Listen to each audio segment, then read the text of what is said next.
తమిళనాడు ఎన్నికల అనంతర పరిణామాల్లో అత్యధికంగా నష్టపోతున్న పార్టీ అన్నాడీఎంకే. అఫ్కోర్స్ విజయ్ ఎంట్రీతో రాష్ట్ర రాజకీయాలు, జాతీయ రాజకీయాలు షేక్ అవుతున్నాయి. విజయ్ ఎంట్రీతో డిఎంకే నుంచి కాంగ్రెస్ దూరమైంది.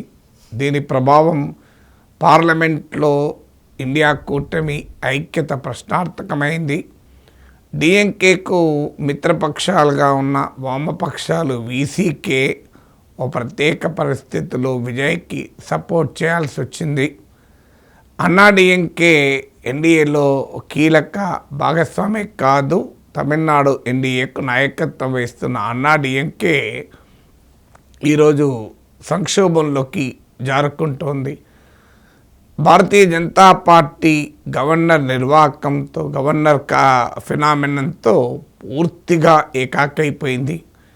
ఇలా రాష్ట్ర రాజకీయాల్ని, జాతీయ రాజకీయాల్ని విజయ్ ఎఫెక్ట్ క్లియర్గా ఇంపాక్ట్ చేస్తుంటే హయ్యెస్ట్ ఇంపాక్ట్ అన్నాడీఎంకే పైన కనబడుతోంది.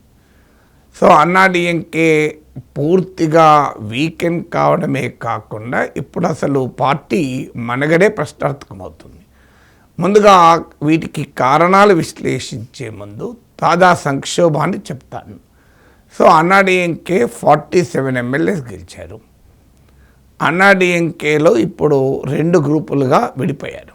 ఒకటి మాజీ ముఖ్యమంత్రి పళనిస్వామి నాయకత్వంలో గ్రూపు, రెండవది మాజీ మంత్రులు వేలుమణి, షణ్ముగంల నాయకత్వంలో ఉన్న గ్రూపులు.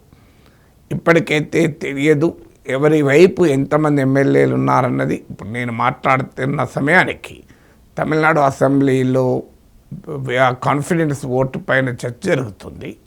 మరి కొంతసేపట్లో ఓటింగ్ కూడా తేలిపోతుంది. బట్ ఇప్పుడున్న వార్తల ప్రకారం అయితే అట్లీస్ట్ 30 ఎమ్మెల్యేస్ యాంటీ పళనిస్వామి గ్రూప్లో ఉన్నారు. అంటే వేలుమణి, షణ్ముగంలతో ఉన్నారు. 17 ఎమ్మెల్యేస్ మాత్రమే పళనిస్వామికి మద్దతు ఇస్తున్నారు. 2 గ్రూపులు వేరువేరుగా తమ నాయకుడిని ఎన్నుకొని స్పీకర్కు, అసెంబ్లీ సెక్రటరీకి సమర్పించారు. అఫీషియల్ అన్నాడీఎంకేనేమో తమ నాయకుడిగా పళనిస్వామిని ఎన్నుకుంది. అలాగే ఈ రిబెల్ గ్రూప్ ఏమో తమ నాయకుడిగా వేలుమణిని గుర్తించాలని పేర్కొంది.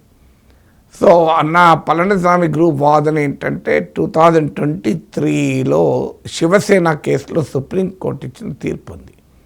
సో లెజిస్లేచర్ పార్టీ నాయకుడైనా విప్ అయినా ఒరిజినల్ పార్టీ నియమించాల్సిందే అని. అందువల్ల దాన్ని కోట్ చేస్తూ ఒరిజినల్ పార్టీ ప్రివేల్ అవుతుంది, లెజిస్లేచర్ పార్టీ అన్న దానిపైన సుప్రీంకోర్టు ఇచ్చిన తీర్పును కోట్ చేస్తున్నారు.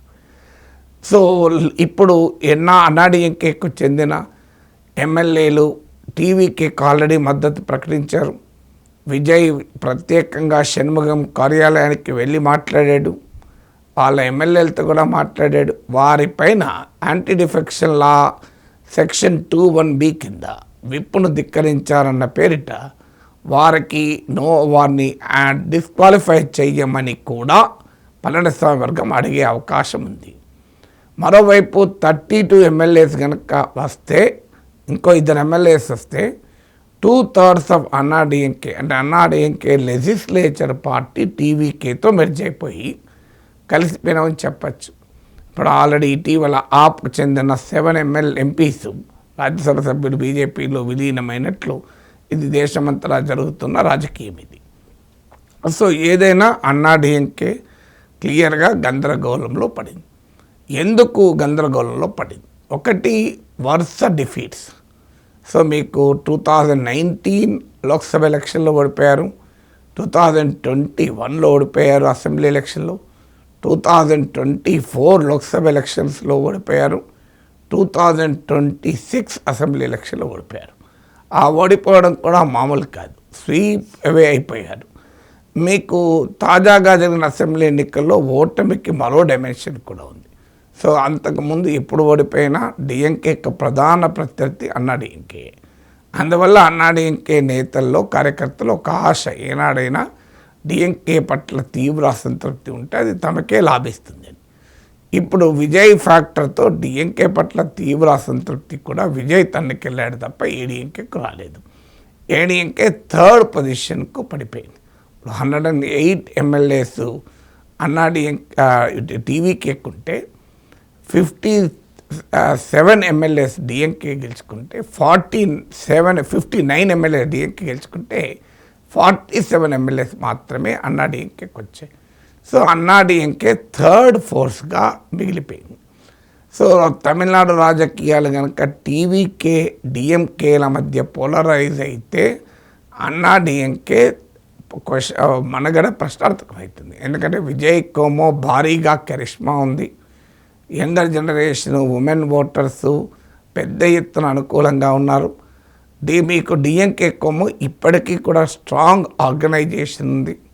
బలమైన మిత్రపక్షాలు కూడా ఉన్నాయి. కాంగ్రెస్ వెళ్ళిపోయినా కూడా. సో అందువల్ల డిఎంకే ఈజ్ ఫార్మిడబుల్. అలియన్స్ రీత్యా చూసినా, ఆర్గనైజేషన్ రీత్యా చూసినా, లీడర్షిప్ రీత్యా యునైటెడ్ లీడర్షిప్ ఉదయనిధి స్టాలిన్ల నాయకత్వానికి సవాలే లేదు. సో ఇందుకు భిన్నంగా డిఎంకే కంపారిటివ్లీ వీకర్ ఆర్గనైజేషన్, లెజిస్లేచర్లో స్ట్రెంత్ లేదు, పోలరైజేషన్లో ఐసోలేట్ స్క్వీజ్ అయిపోతుంది, నాయకత్వం ఆ రకమైన ఇన్స్పిరేషన్ ఇవ్వలేకపోతున్నది, అలైస్లో బీజేపీ లయబిలిటీగా మారిపోయింది. సో ఇది డిఎంకేలో క్రైసిస్కు కారణం. సాధారణంగా ఓటమి ప్రతి పార్టీలోనూ సంక్షోభాన్ని క్రియేట్ చేస్తుంది. డిఎంకేలో ఇది అదనపు సంక్షోభాన్ని క్రియేట్ చేసింది. సో ఇంకొక డైమెన్షన్, మరి దీనికి మూలం కూడా ఎక్కడ వచ్చింది అంటే, ఎప్పుడైతే తమిళనాడులో హంగ్ అసెంబ్లీ వచ్చిందో ఎవరికి మద్దతు ఇవ్వాలి అనే దానిపైన భిన్నాభిప్రాయాలు వచ్చాయి. సో ఒక వర్గం షణ్ముగం వేలుమణి వర్గం మనం టీవీకేకి మద్దతు ఇవ్వాలి, డిఎంకేకి వ్యతిరేకంగా వచ్చిన ప్రజల తీర్పు కనుక మనం టీవీకేకి మద్దతు ఇస్తే ఒక స్టేబుల్ అపోజిషన్ గవర్నమెంట్ వస్తుంది. ఇందుకు బీజేపీతో కలిసి ఉండడం అడ్డంకైతే బీజేపీతో విడగొట్టుకోనైనా టీవీకేతో కలవాలి అని బలమైన వర్గం. ఎందుకు వారి వాదన పెడుతున్నారు? దీనికి వారి ప్రధాన కారణం వారి సర్వైవల్.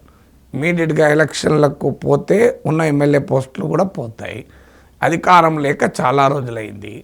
అధికారం లేకపోతే రాజకీయ నాయకులు నీటి నుంచి బయటపడ్డ చేపల్లాగా మారిపోతారు. సో ఏదో ఒక రూపంలో ఇప్పుడు అవకాశం వచ్చింది. మీకు ఆల్రెడీ ఓడిపోయినా కూడా అధికారంలో భాగమయ్యే అవకాశం వచ్చింది. ఇదో మంచి అవకాశం, ఇంత మంచి అవకాశం మళ్ళీ రాదు అని డిఎంకేలో ఒక వర్గం. కానీ పళనిస్వామి ముఖ్యమంత్రిగా పనిచేసి ఇప్పుడు విజయ్ దగ్గర ఉప ముఖ్యమంత్రిగా ఉండలేడు, విజయ్తో జూనియర్ పార్ట్నర్గా ఉండలేడు. ఈ దశలో ఒక ప్రతిపాదన ముందుకు వచ్చింది. అసలు డిఎంకే కలిసి పళనిస్వామి ముఖ్యమంత్రిగా డిఎంకే అవుట్ సైడ్ సపోర్టుని ఎప్పుడైతే డిఎంకే కలుస్తాయి, కలిసేందుకు పళనిస్వామి ఆసక్తి చూపుతున్నాడు అన్న వార్తలు వచ్చాయో ఏడీఎంకేలోని ఈ రిబెల్ గ్రూప్ మరింత కోపానికి వచ్చారు. ఎందుకంటే వాళ్ళ లైఫ్ అంతా పోరాడింది డిఎంకేతో పొలిటికల్గా. ఇప్పుడు వెళ్ళి డిఎంకేతో కలవాలి అంటే తమ పరిస్థితి ఏంటి అని వారికో ప్రశ్న ఉత్పన్నమైంది. సో వారు దాన్ని ఆసరాగా తీసుకుని, ఓహో మీరు డిఎంకేతో కలవంటావు కనుక మేము టీవీలో మెర్జ్ చేస్తాం, టీవీలో కలుస్తాం మొదలుపెట్టారు. సో అందువల్ల ఎలక్టోరల్ డిఫీట్స్, అధికారంలో లేకపోవడం, అలాగే పోస్ట్ పోల్ స్ట్రాటజీస్ అనుసరించడంలో నాయకత్వం గందరగోళం, ఇవన్నీ వెరసి డిఎంకేను క్రైసిస్లోకి నెట్టేశాయి.